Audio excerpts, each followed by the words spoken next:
Le Zimbabwe compte déjà le coût du conflit russo-ukrainien. Au cours de ce mois de mars, 2 augmentations en 5 jours ont fait grimper les prix du carburant de 27%. Un effet d'entraînement est attendu sur d'autres biens, dont les produits agricoles.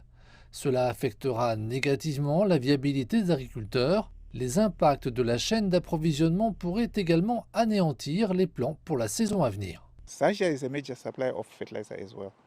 So it means La Russie est également un important fournisseur d'engrais. Cela signifie donc qu'au fur et à mesure que nous entrons dans la production hivernale et que nous nous préparons à la saison estivale 2022-2023, nous allons ressentir cet effet, en particulier dans les prix de ces produits de base et surtout là où nous commençons à voir des pénuries.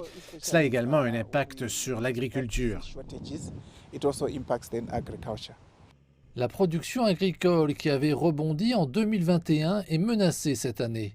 La flambée des cours mondiaux des produits de base due à la crise actuelle rendra plus difficile l'aide aux personnes vulnérables.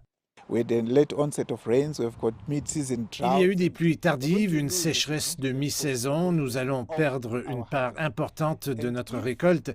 Et si les donateurs qui iront acheter ces céréales à l'extérieur les achètent à un prix très élevé, ou s'ils ne seront peut-être pas en mesure de se procurer ce qui est nécessaire pour combler l'écart. Even procure what is required to bridge the gap. Le prix du pain a déjà augmenté et la population a été avertie de se préparer à en subir davantage.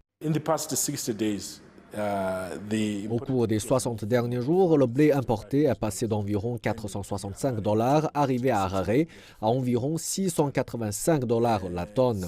Les augmentations de prix sont si importantes que nous ne pouvons pas les absorber et nous devons les répercuter. Les besoins annuels en blé sont d'environ 380 000 tonnes, bien au-dessus des 220 000 tonnes qui devraient être produites localement cette année. Le Zimbabwe a besoin de blé importé pour combler la pénurie et améliorer la qualité de ce qui est cultivé localement grâce au mélange. La Russie et l'Ukraine représentent 65% des approvisionnements extérieurs en blé. Plus le conflit entre les deux pays se prolonge, plus la situation du Zimbabwe devient précaire. Pour le moment, nous sommes couverts pour les prochains mois, mais nous planifions déjà la saison des fêtes. Nous n'avons pas encore sécurisé de marché alternatif, mais nous espérons le faire.